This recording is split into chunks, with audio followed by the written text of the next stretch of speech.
I disagree with everything. I hate these cars.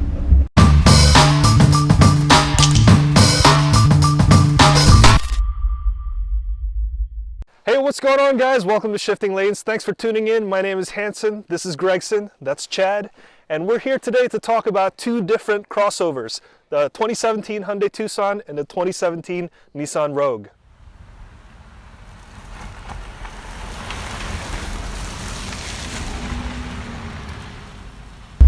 We're here in the 2017 Nissan Rogue now, and there are 5 different trim levels that you can choose from. The S, SV, SL, the SV Hybrid, or the SL Hybrid.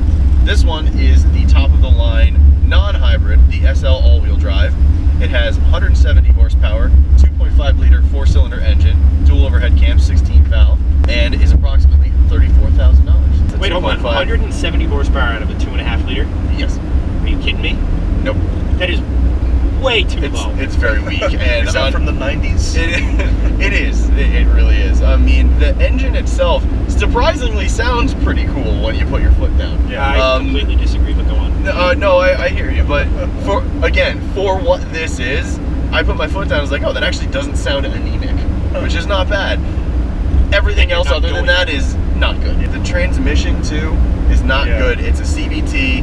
It has shift points. There's no shift points. It's basically just cutting power and giving you the feeling of an automatic.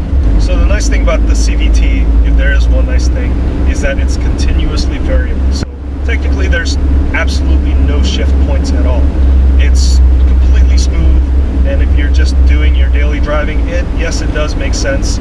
But when you want to overtake someone, when you do want to drive a bit more aggressively, that's when it gets kind of weird. So when you actually put your foot down, there's this delay. And there's a loud buzzing sound, and then you go. And that's the problem with CVT. That was foot to the floor? That was foot to the floor. Wow, that's slow. So it's not a GTR. It's not a GTR. No, it's not a dual clutch transmission. It's kind of non-responsive, but it's efficient. Also, this 2.5 liter is old. It's been around for a better part of a decade now, and I think it's lagging way behind in technology and a lot of this car's competition. And so it asks for an update. It screams for an update. All right, so let's talk about the interior design. What do you guys think so far? I personally like it. I think it's really well appointed. The color scheme, if you can see this, it's kind of like this burnt orange that I really love, and it's totally different than anything I can see kind of out there right now. Nissan, I don't know why they picked this color, but I really like it. There are a couple of really odd panel caps in a couple of spaces, but overall it's a pretty nice package. I gotta say, I'm a fan. The steering wheel is also great. It's got this D-shaped steering wheel. I like the beefiness of it. I like the steering damping on it. Overall, it feels very luxurious. As far as the backseat is concerned, I'm far from a tall man, but my head is hitting the freaking top of this thing. You got stadium seating back here. You know, I'm sitting at elbow level with these guys, and I'm sorry if you're basically just getting my crotch in this entire video. It's the way the seats are set up. So don't write to us, write to Nissan, maybe with the hashtag Chad's crotch. One of the really cool things about this is I love that 360 degree when you view, when that pops up on the infotainment system that shows you the world around you. It's kind of cool, kind of geeky, but helps make things safer. And at the end of the day, you're buying this thing because you more than likely have children, so safety is of the utmost paramount. Yeah, I agree with that completely. And since I've been the one that's had this car for the week, every time I've put it into reverse, I've used the 360 camera more than the reverse camera, because it gives you such a good view of where the cars are on the side of you in a parking lot and what's going on in front and behind. So I think that that's such a cool feature, and it's really nice, and should be, honestly, in my opinion, on every car.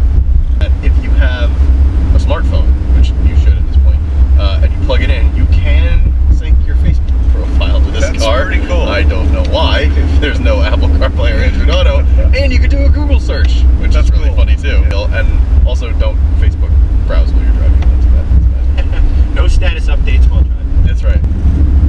So let's face it, if you're buying a CUV, you're more than likely buying it because you have a family. You want something that's comfortable. We already touched on how comfortable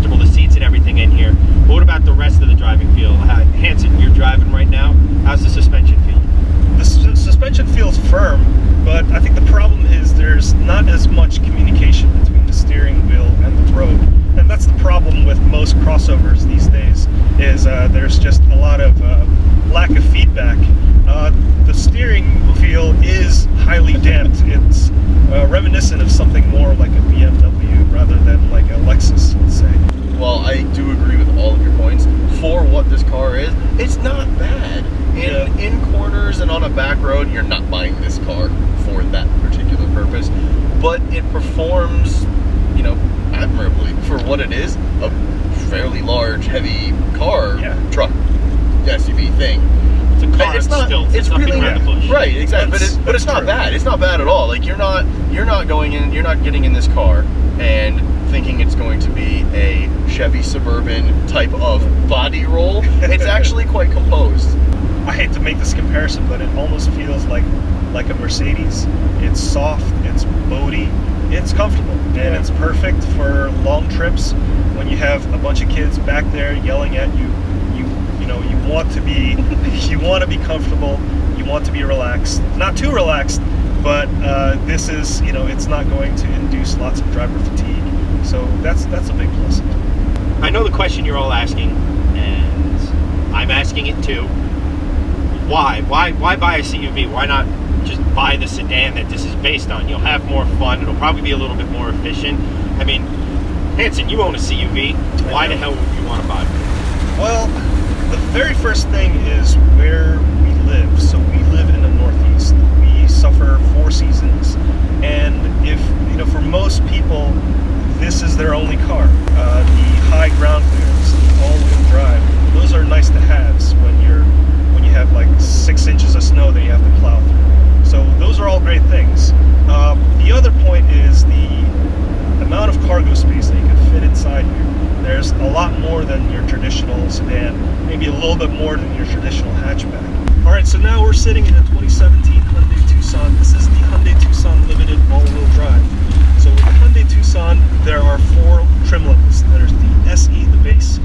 There is the Eco, there's the Sport, and there's the Limited. So with this one, it's priced roughly around $33,000. You can get more with the Limited all-wheel drive Ultimate package, and that gives you high-intensity discharge lights, a nice sunroof, and just other little nice-to-haves like ventilated seats. So with the Hyundai Tucson Limited, what you get is a 1.6-liter turbo inline-4 that produces 175 horsepower and 195 pound-feet of torque. So if we press the drive mode button, you're now in sport mode. So what that basically does is it changes the shift points. Again, this has a dual clutch transmission, so it just shifts later, so you have more boost available to you at all times. The transmission is so much better. I hate CVTs. I just hate the fact that I've grown up driving manuals, and how when you put your foot down in a CVT, it's like you're teaching a noob how to drive a manual, and they're just abusing the absolute hell out of the clutch. And I just cannot get out of my head that oh my god, we're hurting the car, stop, but that's how it's supposed to be. And when you drive everywhere like that, it gets a skosh stressful. The power difference is only 5 horsepower. Yeah. I'm sure there's a weight difference, but it's noticeably better. Yeah. I definitely felt that this has some more grunt to it as opposed to the Rogue. Let's talk about the interior for a second in here. It may not be as nice as the Rogue, but everything is exactly where you expect it. It's very nice, well thought out, well put together.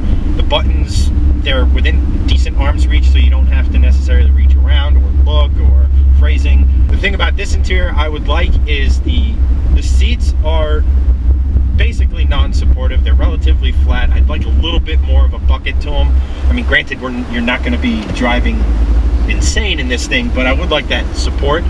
I don't know if you guys agree. And also the steering wheel feels like old Hyundai, not new Hyundai. In that, I mean, it feels a little cheap, and it's actually kind of slick for my taste. The back seats are comfy. They're not anything to write home about, but I'd say they're on par with exactly how comfortable the Rogue back seats are. The layout of this interior I like slightly better, but I like the overall interior of the Rogue better. Conclusion.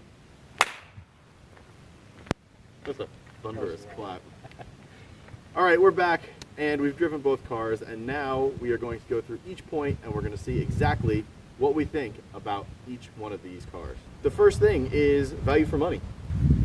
The Tucson is the clear winner. It offers more for less.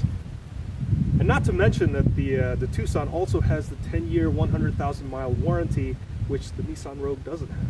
You're getting a lot better bang for your buck with the Tucson. Next up, we have performance. Again, another clear victory for the Tucson. It has about the same power, but it just handles that power so much better. It handles better, it get up and go better, and it has that great dual clutch transmission on there that makes crisp, fast, fun shift points. Yeah, the turbo engine is way, way better in the Tucson as opposed to the naturally aspirated in the Rogue. And, huge fan of that. And the CVT is so sluggish in the Rogue. Yeah, it's bad. Yeah, boy. Yeah, Tucson winner again. So for interior design, the Nissan Rogue wins. The leather is better, it's roomier, it's much nicer to sit inside. Seats are better, I agree. Rogue wins interior. Yep, I'd rather be in there. On to drivability. This is actually a tie. The Tucson handles much better, while the Rogue is a lot more comfortable to sit in. I totally agree.